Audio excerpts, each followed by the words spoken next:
Θα σας πω, ναι. Μετά που ελευθερωθήκαμε, μετά από κάνα 2 χρόνια, ήταν αυτός ο Μέρτεν, ο οποίος ήταν ο μεγάλος της Θεσσαλονίκης, αυτός είναι που τους μάζεψε, και τον πιάσανε και έγινε εδώ η δίκη. Και επειδή ήμουνα μάρτυρας, μου μηνύει ο Ρεκανατι, οι 2 προδότες που είχαμε, ο Ρεκανατι και Αλμπάλα νομίζω ήταν ο άλλος, οι οποίοι πέθαναν από φυμπατίωση στις φυλακές της Κερκύρας, ότι θα μου δώσουν πίσω τις ζακέτες που μου πήραν και τα σεντόνια και τα δεν ξέρω τι, για να μην πάω μάρτυρας. Βεβαίως αυτό δεν επρόκειτο να γίνει ποτέ, και πήγα για μάρτυρας όπως πήγα εγώ, όπως πήγαν κι άλλοι.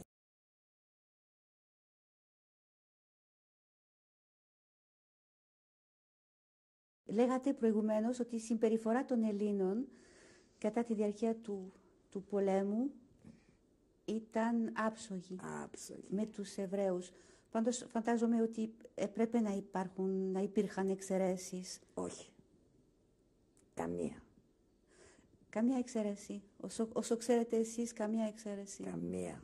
Πώς σας βρήκανε εσείς, δηλαδή όταν ήρθαν οι Γερμανοί, που με βρήκανε. Που ήσασταν κρυμμένοι σε ένα σπίτι. Ναι, με πρόδωσαν. Ποιος σας πρόδωσε? Εκεί μου ξέρανε ότι ποιος ξέρει. Δεν μάθατε ποιος σας πρόδωσε? Η αδερφή Ρεκανατι. Ξέραν και τον μπαμπά μου. Ξέραν και τη μαμά μου. Μπορείτε να ξαναπείτε το όνομα παρακαλώ? Αδερφή Ρεκανατι.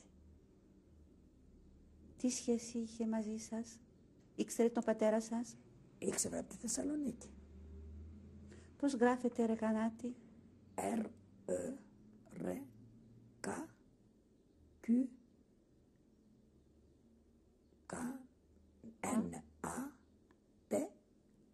R-E-K-N-A-T-I. Ναι, ευχαριστώ. Την είδατε μετά? Ορίστε. Την ξαναείδατε μετά? Όχι, τίποτα. Ζει ακόμα? Όχι. Τους εκτελέσανε στην Κέρκυρα. Ποιοι? Στην Κέρκυρα. Ποιοι τους εκτελέσανε? Οι Έλληνες. Επειδή? Επειδή ήταν προδότης. Πότε έγινε αυτή την εκτέλεση? Δεν ξέρω. Δεν ξέρετε. Την εκτέλεση αυτή δεν ξέρω. Ήμουν στη Πεντέλη τότες. Οι Γερμανοί μπήκανε, αρχίσανε οι Γερμανοί να μαζέψουν τους Εβραίους, να τους πάνε στο γκέτο, και μετά είχαμε ακούσει ότι από εκεί τους βάλανε με διάφορες αποστολές, τους βάζανε στα βαγόνια του τρένου σαν ζώα και με προορισμό στα διάφορα στρατόπεδα συγκεντρώσεως στην Πολωνία. Τότε σοβαρά σκεφτήκαμε και είπαμε πρέπει να φύγουμε. Και το καλύτερο ήταν να πάμε Είχα προτείνει εγώ να πάω στο Ιταλικό προξενείο να βρω τον πρόξενο, διότι γνώριζα τους υπαλλήλους του προξενείου, διότι ερχόντουσαν σε κάθε εκδήλωση του σχολείου, ερχόντουσαν εκεί και είχα επαφή μαζί τους. Και όντως με βοηθήσανε πάρα πολύ και μπήκα στο γραφείο του προξένου, ο οποίος με δέχτηκε πολύ καλά, και βρήκε ότι πράγματι ο πατέρας μου ήταν πρώην πολεμιστής στο 14 και με συμβούλεψε να πάω να βγάλω μια ελληνική ταυτότητα ψεύτικη, και μετά μας βάλανε στην τραντότητα Ιταλική και φτάσαμε στην Αθήνα. Πώς σε λέγανε με την ελληνική την ψεύτικη ταυτότητα? Ναι, η ψεύτικη ταυτότητα λεγόμουν Νικολαίδου, Νίνα Νικολαίδου. Πήρατε εύκολα όλοι τις ταυτότητες? Ναι, μας βοηθήσανε πάρα πολύ οι Έλληνες εδώ και δίνανε ψεύτικες ταυτότητες. Αυτό μας έσωσε, μπορώ να πω. Ποιον γνωρίζετε εσείς στο Ιταλικό προξενείο? Γνωρίζαμε τον κύριο Νέρη, τον κύριο Σάκο, και ο θείος μου αυτός, ο αδερφός του πατέρα μου, ήταν καντσελιέρες στο Ιταλικό προξενείο και είχε κάπως στο μέσον.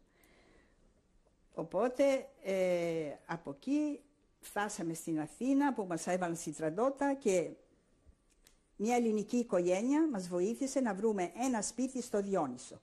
Το νοικιάσαμε, ήταν μια μικρή μονοκατοικία, όπου ανέβαινες με 3-4 σκαλιά. Στην αρχή μείναμε όλοι οικογενειακώς, τα 3 αδέρφια, ο μπαμπάς και η μαμά, όλοι μαζί. Μετά, όταν μπήκαν οι Γερμανοί στο 1943 στην Αθήνα, σκεφτήκαν ότι πάλι θα μπορούσαν να μας προδώσουν και έπρεπε να χωρίσουμε. Και μας πρότειναν να βρούμε δουλειά στην Αθήνα, ο καθένας ξεχωριστά. Διαβάσαμε μερικές αγγελίες στην εφημερίδα, όπου έψαχναν δασκάλες για γαλλικά για ορισμένα παιδάκια. Και έτσι εγώ παρουσιάστηκα σε μια οικογένεια που λεγότανε Γιώργο Χρυσαφίδη, ήταν βιομήχανος και είπα ότι ήμουν Γαλλίδα και ήξερα γαλλικά και ήθελε να μείνω με εσωτερική για τα 2 κοριτσάκια που είχε. Η αδερφή μου το ίδιο βρήκε για ένα σπίτι. Πάλι σαν δασκάλα, ο αδερφός μου έγινε υπάλληλος σε ένα καρβουνιάρι, μου τζούρισε καλά το πρόσωπό του, δεν ήταν εντυμένος καθόλου καλά για να μπορέσει να κυκλοφορήσει, διότι έλεγε δεν ξέρω πόσο καιρό θα κρατήσει ο πόλεμος και εγώ δεν μπορώ να μείνω κλεισμένος, σαν φυλακισμένος, θέλω να κυκλοφορήσω στην Αθήνα μέσα. Είχες επικοινωνία με τους γονείς σου το διάστημα το οποίο ήσουν κρυμμένος? Σπανίως κάμναμε ένα τηλεφώνημα, ή το ένας ή το άλλος από τα αδέρφια, για να τους πούμε πώς βρισκόμασταν, αν ήμασταν ευχαριστημένοι και τι κάνανε και οι ίδιοι. Αλλά όταν μπήκαν οι Γερμανοί στην Αθήνα, πάλι μας προδώσανε. Εμείς βεβαίως βρισκόμασταν στην Αθήνα, τα 3 αδέρφια, ο μπαμπάς και η μαμά που έμεναν στο σπίτι, μόνοι τους, ήρθαν οι Γερμανοί, ο μπαμπάς εκείνη την ώρα βρισκόταν απέναντι σε ένα φιλικό σπίτι και ο οποίος είχε δει το τζιπ και τους 2 Γερμανούς και τους συμβουλέψανε να μην πάει. Αλλά αυτός, επειδή είχε αφήσει τη μαμά μόνη της και ήξερε καλά γερμανικά, είπε δεν μπορώ να αφήσω τη γυναίκα μόνη μου και πήγε. Τον τραβούσανε, αλλά αυτός πήγε. Η μαμά πήδησε από το παράθυρο όταν άκουσε την γερμανική μπότα και τον μπαμπά τον πιάσανε. Και από εκεί τον στείλανε με την τελευταία αποστολή στην εξορία και δεν τον ξαναείδαμε. Ήταν ακριβώς 6 μήνες πριν από την απελευθέρωση. Στην απελευθέρωση συγκεντρωθήκαμε. Μισό λεπτό. Πριν φτάσουμε στην απελευθέρωση, εσύ ήσουν κρυμμένη στο σπίτι του Χρυσαφίδη, ναι, όπως μας είπες. Ναι. Τι έκαμνες εκεί όλη τη μέρα? Περίγραψέ μας πώς περνούσες, ναι, τη μέρα σου.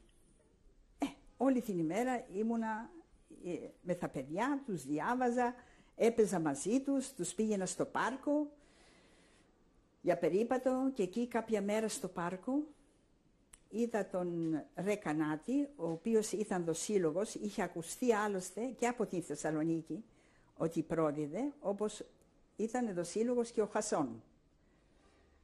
Οπότε αναγκάστηκα, σκέφτηκα καλά και είπα θα πω στους κυρίους αυτούς ότι είμαι Εβραία και πρέπει να φύγω από αυτό το σπίτι και να πάω να βρω άλλο σπίτι.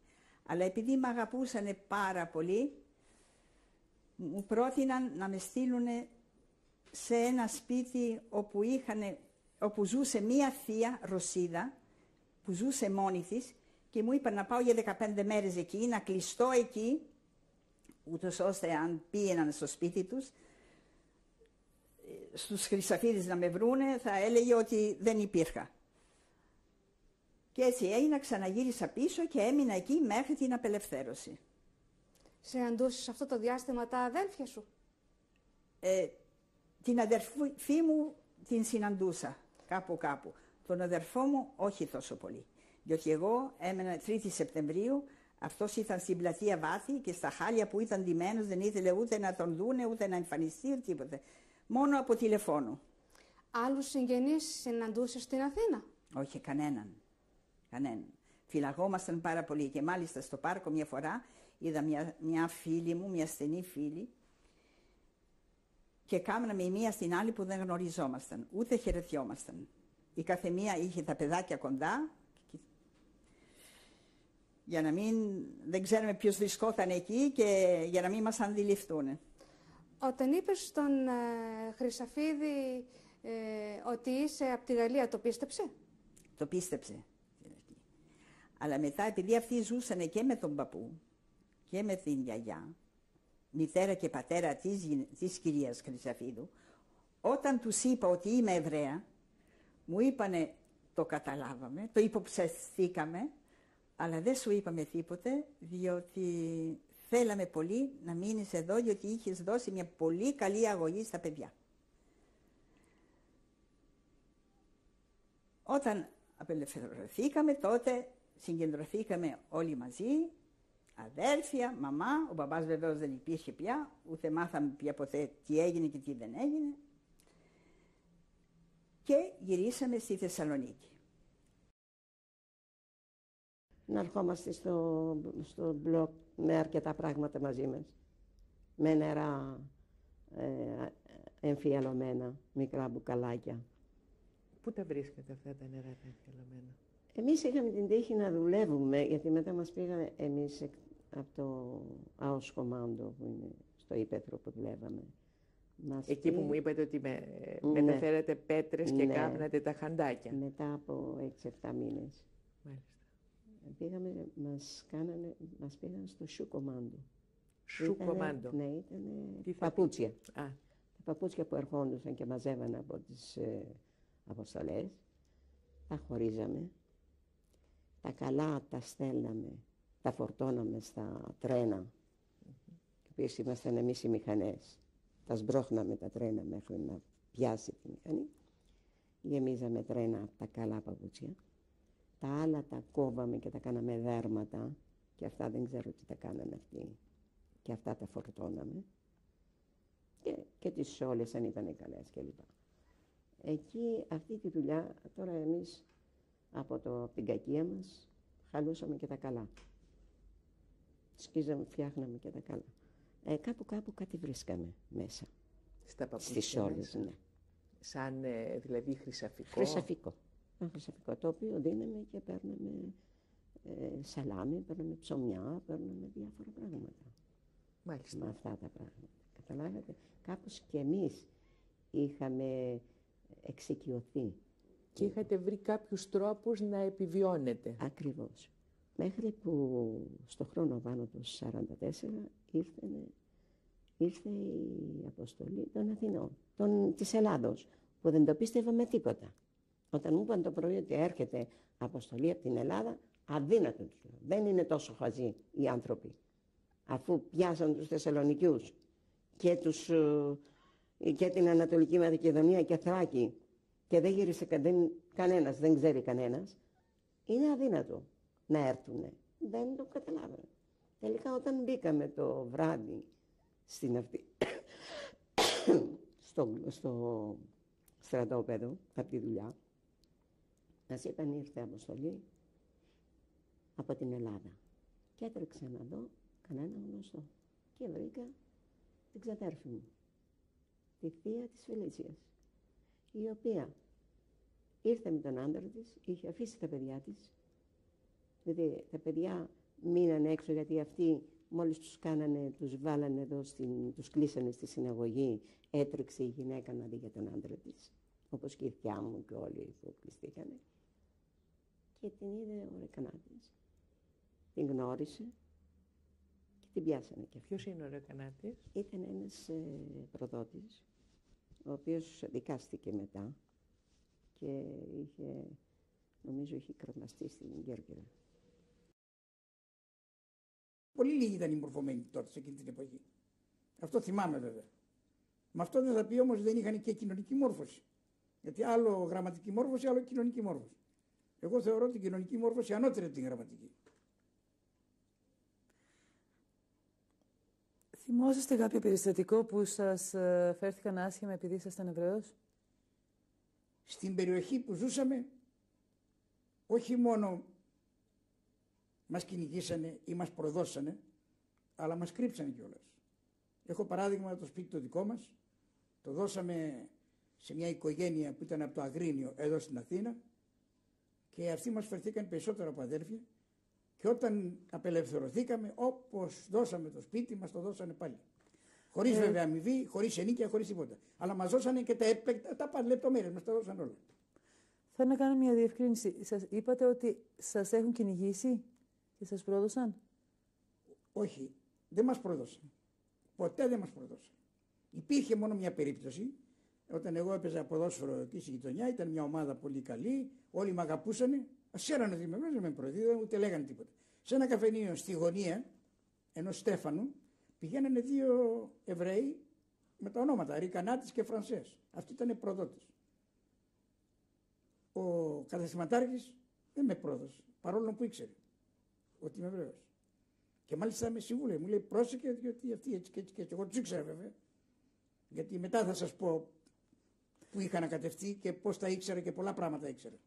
Ως παιδί δεν αισθανθήκατε ποτέ διαφορετικός ή σας φέρθηκαν διαφορετικά ή άσχημα? Ουδέποτε είχα την εντύπωση ότι οι άλλοι άλλων θρησκευμάτων δεν με θεωρούσαν σαν Έλληνα. Είμαστε Έλληνες, ήμασταν και θα είμαστε. Αλλά ταυτόχρονα είμαστε και Ισραηλίτες στο θρήσκευμα. Και για μένα είναι προσωπικά, που γράφω και ποίηματα από μικρό παιδί μέχρι και σήμερα, πιστεύω ότι Εβραϊσμός, Χριστιανισμός και οι Μουσουλμάνοι που πιστεύουν στον ένα Θεό είναι το ίδιο πράγμα. Μη διαφορά, έχουν άλλες κατευθύνσεις, άλλον τρόπο ζωής, άλλες παραδοσιακές στιγμές, οικογενειακές. Ο Θεός όμως είναι ένας για όλους.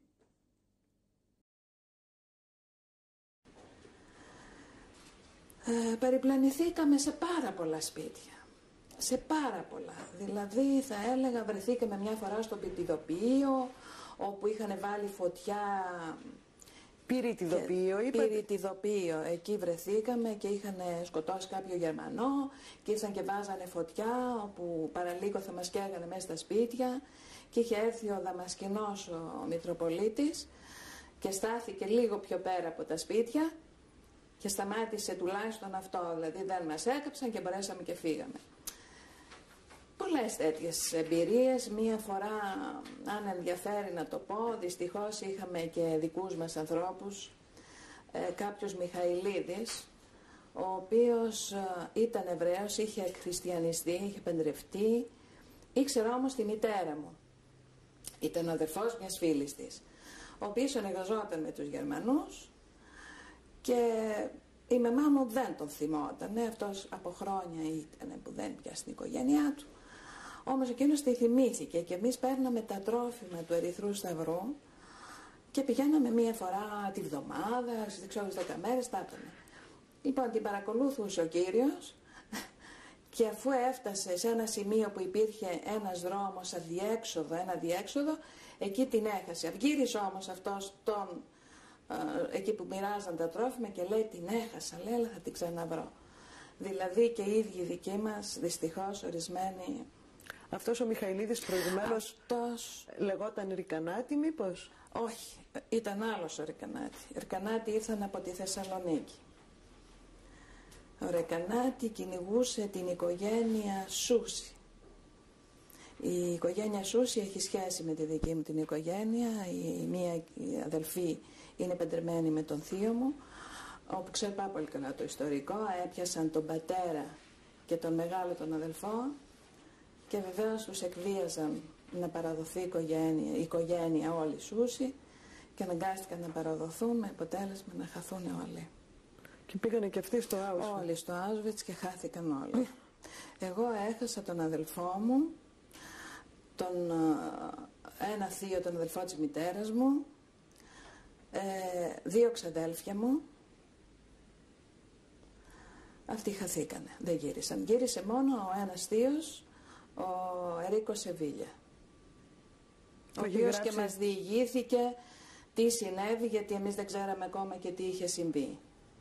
Αυτός μας διηγήθηκε όλα, μας διηγήθηκε τραγικά βέβαια πράγματα. Αυτός ήταν με τον αδελφό σας? Αυτός ήταν με τον αδελφό μου, με το θείο. Ο θείος, ο αδελφός της μητέρας μου, αυτός ο Χαΐν Κοέν, ήταν και στο σαμποτάζ που έγινε. Αυτοί οι Έλληνες ανατείναξαν το στρατόπεδο, το κρεματόριο, και ήταν τότε μέσα. And one day my father and myself, or my sister, my sister and my father went to take some money because we had to live and to spend money to eat, to pay the rent. Where were you taking money from? My father left all his money, all his belongings to Vasiliadis here in Salonika, who told him, when you need some money, you go to this place there, he will give you whatever you need. And this was done so till the end of the war, till the end that we were there in Athens. So we went, my father went with my sister to take some money, and apparently he was followed by a Greek Jew, Rεκανατι, who was a traitor. And my father didn't know him and didn't feel he was being followed. So at night at 12 o'clock we heard big knocking at the door and the shouts, and we had to open the door very quickly. We didn't know what it was. We lived with a Greek family near us, so they went, what's going on, what happened?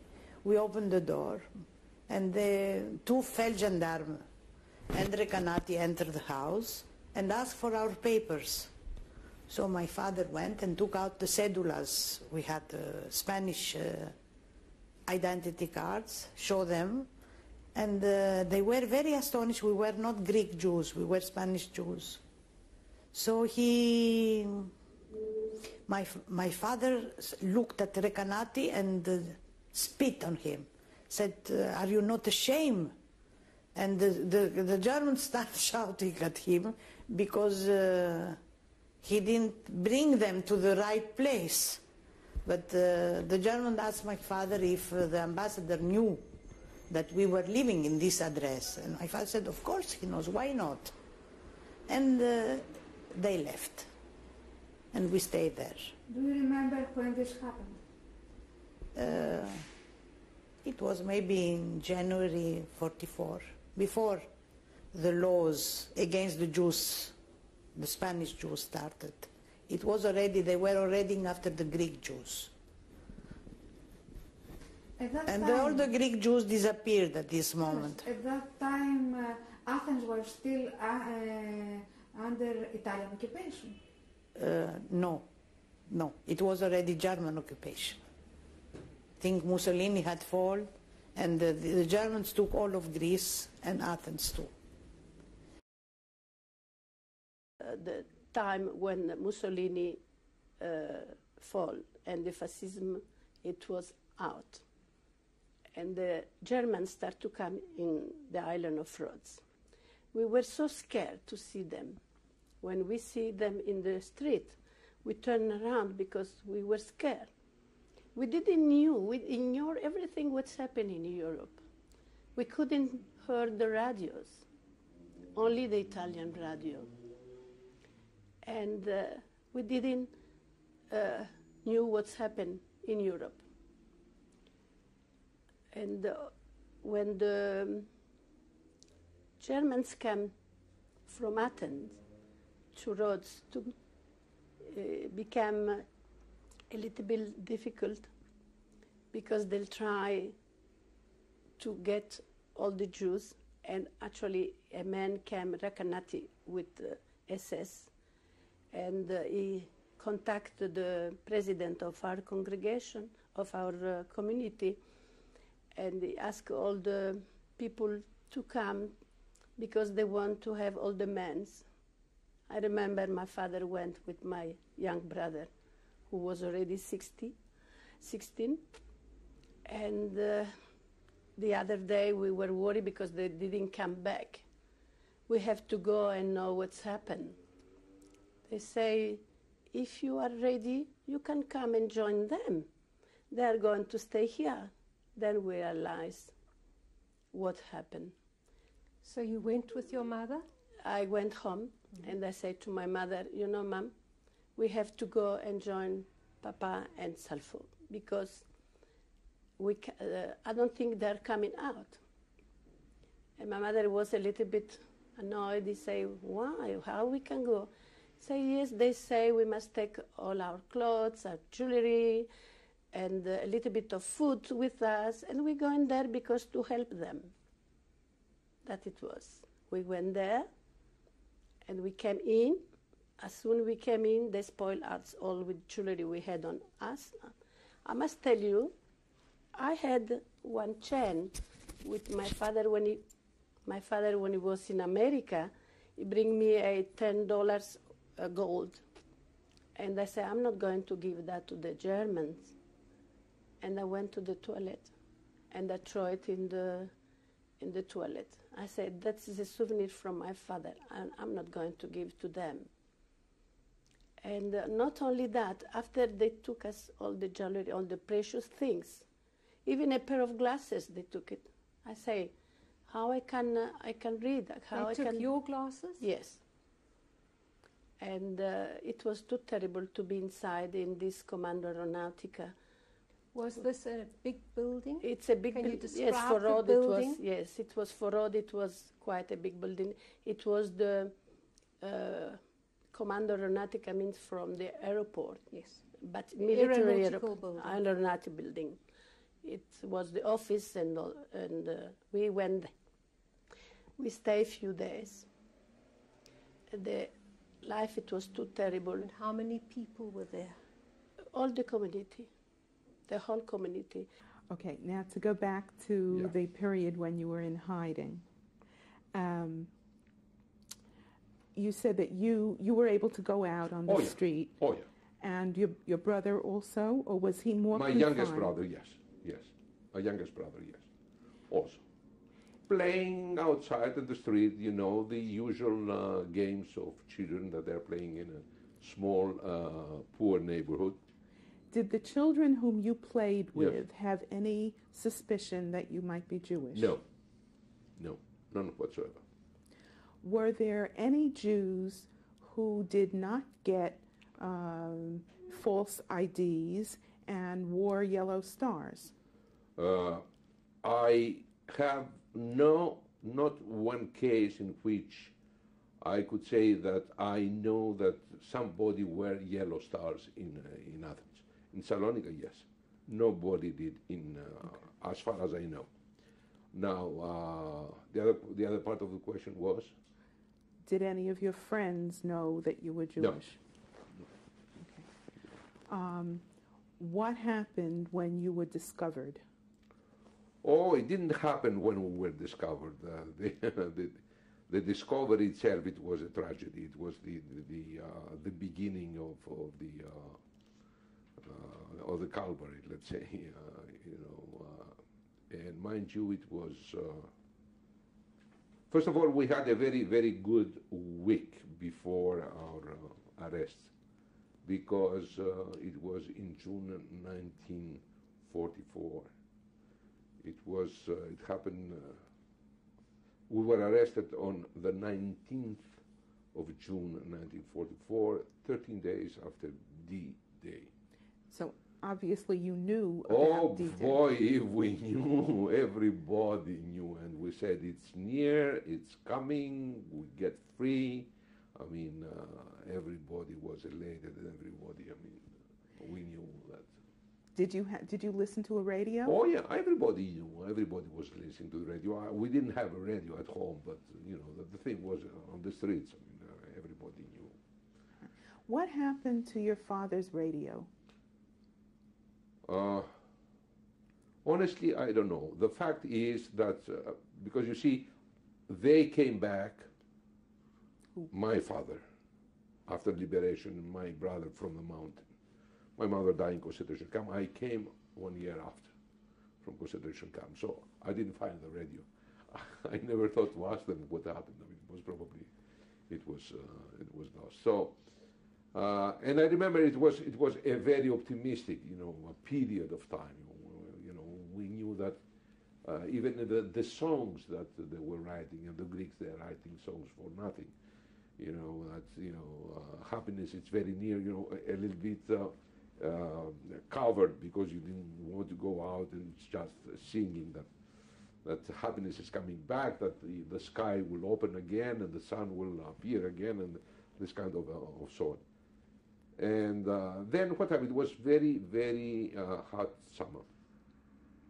And when it was hot, we used to sleep in the yard. we just pulled a mattress and we went out because, so that night I slept with my brother in the yard. And around 2 o'clock, my mother stayed in the room inside. I should mention at this point that at a certain point in time during our stay in this house, my aunt, my mother's sister, came and brought to us my grandma, because they had to leave Athens and go to the villages, to the mountains. So she was 84 years old, she couldn't speak, she couldn't hear, she couldn't see. So she said, please. So we had it with, we had her with us. This was your mother's mother? Yeah. So we were now 4 in the family at that point. So at 2 o'clock in the morning, I was waken up brutally with a kick. So I get up and I see, a flashlight, in my eyes. And I see, a group of SS soldiers. And in front of them it was a civilian guy, and he spoke to me in Greek. And he said, what's your name? He kicked also my brother. My brother, he was, waken up. My name is Aristotelis Karavokiris. He said, give me your real name. I said, my name is Aristotelis Karavokiris. Are you Jew? No. He said, drop down your pants. Which I did, and then he slapped me in the face. Who? The civilian guy. And then he took us, both of us, both my brother and myself, from. Yep. Did he talk to your brother at all? No. No. Did he ask your brother to drop his pants? No. And he picked us up, and we went to the room.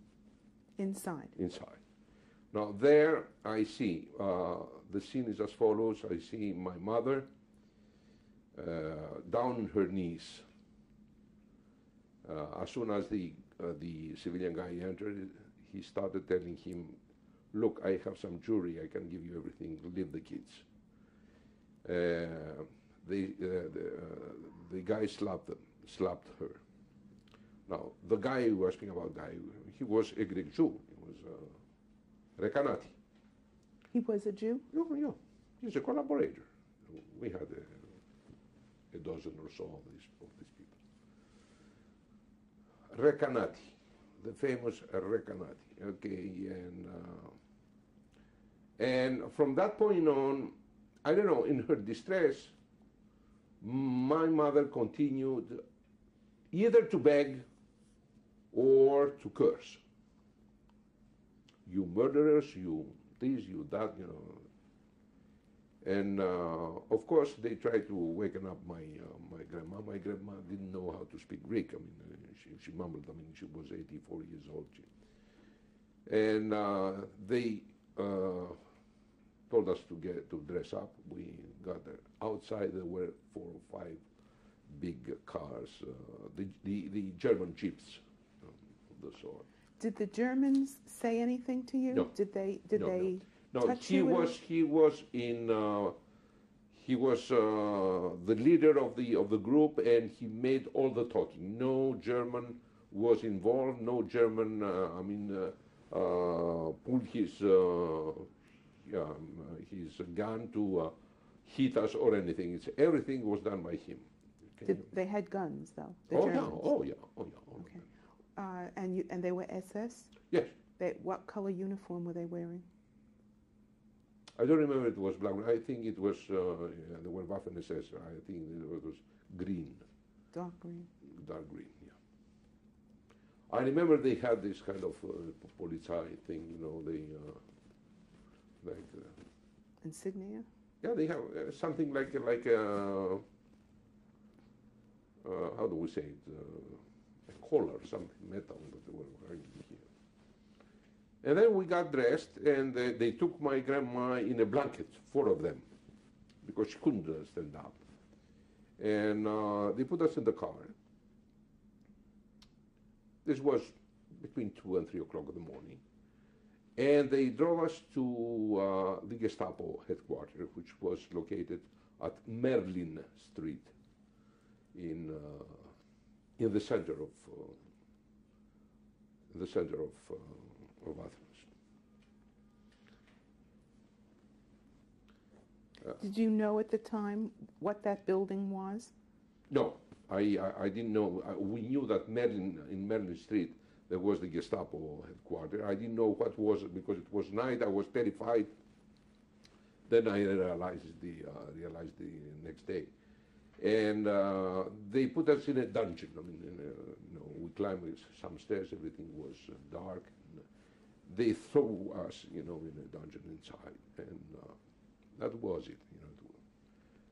My grandma started, mourning and calling my mother Sarah. What happens? I remember my mother telling me, Sam, don't answer to her because there is nothing we can tell her. She won't understand anything, and we cannot do anything about that. So let her, just mourning. We stayed there. Yeah. What language did your grandmother speak? Ladino. Ladino. And you understood Ladino? I understood Ladino, yes. I couldn't speak Ladino. She understood. When I spoke to her in Greek, she understood what I was saying to her. She knew very little Greek, but the language was Ladino.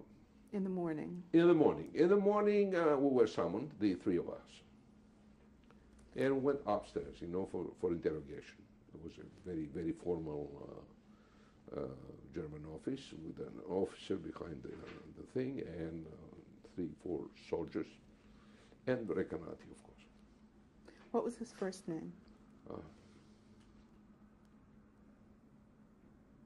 Would you believe it that it escapes me at this moment? Okay, maybe you'll think of it later. Yeah. And he made the interpreter. Did you know him from before? No. He was from Salonik, after all. So how did you know that it was Recanati? Well, we learned after that. At that time, I didn't know who he was. And he played the role of an interpreter. The German officer were asking questions. The line of questioning was basically, where do we find funds and money to live, first of all. Then where my father is, where my brother is. That was the main thing that they wanted to know. How did they know that you had a father and a brother? They knew. They knew. I don't know. It's the same question if you ask me is who gave you, who informed them. I don't know. Okay. So they knew. And I remember again that the answer was we don't know. And of course for my father we knew. But honestly for my brother we didn't know, and this was the ordeal of my mother. But the thing I had to face, and I think that if we take certain vignettes from the life, the whole episode of this part of my life, one of the strongest was this scene, especially with my mother, because my mother from that moment on, maybe seeing that there is no salvation, there is no possibility, she was keeping cursing them, just telling them names and murderers and things like that. And she was beaten. She was constantly, in front of us. Then it seems that they decided, in order to put some pressure, in order to extract some information, they thought as a technique to try to harm us a little bit. So my mother maybe, okay. So they started beating me, and they started beating the younger one. And at a certain point in time, they asked 2 soldiers to grab me, and they started, tying my hands in order to hang me over the head. And I don't know. It was that my expression at that time, it was the fact that I shouted very, very, with the voice, all the strength I had in my voice. I said, we don't know. We don't know. There is nothing I can tell you because we don't know. How you have money? My father is sending money. With whom? There isn't any single person that comes every time. Every time is somebody different that comes and brings us money, okay? Any connection with your brother? There is more than 7 months we didn't hear from my brother. I don't know. Was I convincing? Was I terrified at the same time, but convincing in and they stopped.